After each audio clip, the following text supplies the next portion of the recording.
But yeah, I got plenty of room because I cleared a lot of stuff off. So today is what, 26th January 2024. And you asked about that package, and I'll tell you a lot more. So last Thursday on the 18th of January, I had court in the Second Judicial District in Westmoreland for my case and my probation alleged violation revocation hearing, which was rescheduled from November. Remember? And this is on 22 CR7, my case, Kansas versus Bales, over a felony drug possession and paraphernalia that I ended up getting convicted on after a jury trial on the 24th of April last year. Went on probation July 11th of last year.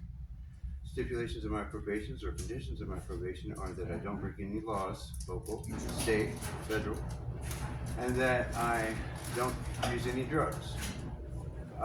And that I comply with meeting my probation officer and following the recommendations. Okay, so I've been doing that pretty successfully. I had a rough start in July, as we know. So I went to this hearing. I thought it was a hearing. I was anticipating a hearing Thursday. And you had given me a big package of information to give to my lawyer, Brenda Jordan, who's now my third lawyer on the case. But when I got there on the 18th, of Thursday afternoon, at around 2, and I waited around looking for the Riley County Police Department officers, OPAT, etc., that Brew and those guys that they were supposed to have subpoenaed to be there for this hearing. And after having gotten my stack of documents and all my video, audio, certification, my case ready to go to present, nothing like that happened Thursday. Instead, Brenda Jordan called me out to the hall and handed me the same piece of paper that I had filled out last time, which said, I will confess that I was arrested for criminal trespass. Not that I was convicted or nothing about drugs, nothing about paraphernalia or any of that crap. I said, I can say that. I will say that because that was true. I was arrested for that. Even though I still maintain it was an unlawful, illegitimate arrest. But I'll say that, yeah, it happened. I was arrested for that. And I had refused to stipulate before to any of that trumped up drug stuff because at that time, right now, we're at the Be Able Community Center laundry room, which wasn't open in July. And I was doing laundry. As you know the whole story, it wasn't mine. And I wasn't about to say that. It was part of your community service to be able, well, or your volunteer service. I did a lot, yeah, my hours. But, yeah, one thing kind of led to the next. But it wasn't mine, and I was not going to, as you said, say something that wasn't true that could get me in really big trouble. Because I have been following the spirit of the law and the letter of the law, page 5, paragraph 2, collect and destroy all paraphernalia, blah, blah, blah, blah, blah. And I was doing that through October. That's documented too. Go look at my YouTube, right? My YouTube, I collected paraphernalia all through the storage shed that I didn't have access. It wasn't my stuff. But I collected it and I destroyed it because I know that that's at the end of the day, that's my ass. And I've been very lackadaisical and very nonchalant and very, big deal, So I really tightened the ship up. Okay, so Thursday comes and Brenda hands me the paper and she says, if you just say, just stipulate that, yes, this happened. You've already done 22, 23 days in jail.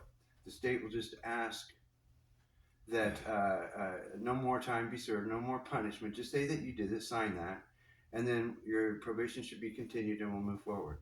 And we'll move forward past this. And I said, okay, I guess I can do that. I guess we'll do that then, since I don't see anyone here. I mean, if that's the plan, I don't know why. But so when I finally got called, and I was the last, I think, of her group,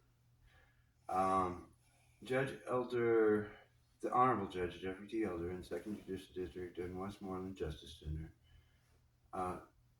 he stated that could punish me like this or like that or like that. You know, it kind of terrified me, whatever he was saying. I was in shock. I didn't know really exactly what to expect because the appearances for the state, appearances, I'm Brenda Jordan, I'm here with Mr. Bales for the defense and la la la, and he's just wanted to stipulate blah blah blah. And so before I was agreeing, Judge Elder's like, you understand that if you agree to this, I could punish you some more, I could do this to you, I could do that to you, it could be really bad. You agreed to what you signed that you had Yes. been arrested, not Yes. saying that you agreed that you had actually done it. Right. That simply by agreeing to sign these papers, that he could find that I had violated Oh. my terms of my probation and punish me even further. Uh-oh. And then wait. Okay, sorry. It gets better or worse depending on who you are. So here's what happened next. So I'm really getting nervous, and I'm looking at Brenda. She shuffled papers, and then Elder says, "Okay, you understand also, Bales, that the state has the obligation, the burden of proof. The state would have to prove and demonstrate beyond any doubt that you had violated your probation. You could have a hearing on this if you want. Well, that's why I thought we were here for that day." And I'm like, well, and so I asked Brenda again, under my breath, Brenda, is this what I want to do? Is this what she's like, yeah.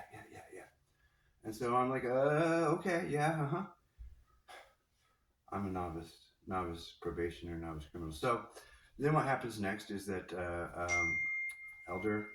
Judge Elder asked the state, what's the state want? Well, the state said, well, he's done 20 some days, and sanction of 2 is fine. So they took 2 days from my big old pile of 20 some, and just, I guess, moved it over into the penalty column. And my probation was ordered to be continued, and that was that. I'm like, phew, that was okay, I guess, yeah. So let's see, that was Thursday. Thursday we came home. I didn't say a word all the way home. I went to bed early. I slept, I think, for 2 days, realizing how much stress, how much fatigue, how much that monkey on my back. I had everything packed up, by the way. Well, not really very neatly. My room was a mess. I had things in boxes ready to go to prison or jail, or I didn't know. The only indication that I had that I might be coming out of that thing into the public world was the probation officer's card that gave me a meeting the following week. That was the only positive affirmation that I had that I might be a free man next week. So I had everything packed up, and Saturday morning when I woke up and I was refreshed and I was relaxed and rested, and I began cleaning my room, and I saw how dirty and filthy and sloppy. I had pizza in there from who knows when. It was almost as if, Thanksgiving, I pulled myself up out of it Thanksgiving in November, but from Thanksgiving until just last weekend, I think I've just been, breathing, treading water, not being creative, not being me, not knowing if I should get a job or an apartment or do anything except, my little treatment programs and my probation meetings and my pissing or whatever, So anyway, I was really sad with myself. I was upset with myself again. And so I started becoming encouraged as I cleaned my room. I'm like, okay, well, that's all over now. Tomorrow's the future. We're looking forward. I know how to do this. I'm a third way through probation. Only 12 months to go. I can do this. And I'm going to do it even better. And then Monday came. I cleaned my room, by the way, and got things organized. And Monday came. And then the weirdest thing, I logged in late to my Zoom room group, about 18, 20 minutes. And the reason being, for no other reason, is because I was having dinner with the McFeeder fam, doing normal people things. And I had, had that confidence that I'm kind of over this, thank you, having to do those things. Okay, so then after I do my check-in, one of the peer mentors down in Wichita with the Restoration Center Incorporation, all of a sudden he starts accusing me of crap I hadn't done. He's like, you need to get in here in my office first thing tomorrow morning, 8 a.m. and drop a UA. I'm like, whoa. You're in Wichita. I don't have a car. And he's like, oh yeah, I forgot you're in Junction City. Junction City, 8 a.m. Drop you away. I'm like, what are you trying to say? And it's still going to take me a minute to get to Junction City, sir. Well, I'm going to have someone come pick you up first thing. No, he didn't know if it was Thursday. He didn't know what time it would be. So I'm like, okay, fine, let's do that. And Tuesday came and went, and I looked all day. No Lisa Edwards from Restoration Center coming my way. And so then Tuesday night in Zoom group, it came to pass that I logged in. Where have you been? Well, we've been trying to get hold of it. No, you haven't. And more accusations and allegations that were absurd. That because I had taken some initiative to have my doctor give me UAs up there, that somehow I have broken into medical records and, I haven't even touched that stuff. I haven't even touched it. They have that somehow, because I'm doing that up there, in addition to there, somehow I'm gaming it or rigging it. I'm like, no, that's exactly the opposite, trying to be accountable. But they were also accusing another guy in there too, who does go in every Wednesday. Mine's not every Wednesday, sometimes Friday, sometimes Monday, sometimes every other week, who knows. But that guy goes in every Wednesday because he works full time, and that's his meeting time, and he does it on Wednesday. And so they accuse me of doing it every Wednesday. I'm like, you guys are off base. And I'm a little offended. I'm like, thank God things will get back. Things are going to get back to normal Wednesday when I go meet up there with my probation officer. I'm going to go pee in a cup up there, right? Pee in a cup up there. Things will be fine. Well, my probation officer isn't there, but her boss is. I knew her boss was going to be. And things seem to be going fine. He updates my stuff, because it's not in the computer. But I'm like, hey, it's not. I'm not being dishonest. Aspen has my number because we text all the time. We go into the bathroom and go to pee, and I'm pee shy already, right? And so it takes me a minute, and I've done this with that guy before, but barely even 2, 3, 4, 5 minutes go past, and he starts, getting gruff with me. He's like, "That's it, you failed." I haven't even. Wait. That's it, you failed. Whoa, give me time. And so I do get to tinkle. Like, is that enough? Because he was telling me in a very manner that he knows that I'm positive that I got high, that I'm high right now, that I got high that morning right before that meeting, etc., etc. And I'm like, no, absolutely not. You're wrong. I got 30 years of experience. Still tell me what. So I'm like, okay, you got people waiting on you. He's like, come meet me in my office. And usually he just goes like this. And he's like, okay, good. You're good, okay. So he goes like this in the bathroom, and then he's like, I'm going to have to send this to the lab. Meet me in my office. And so I'm like, I'm going to finish pissing because I really have to go. So I'm standing there trying to pee. And before I even get going, I hear him coming around the corner again, banging on the door. And he says, Hank, this is still wet.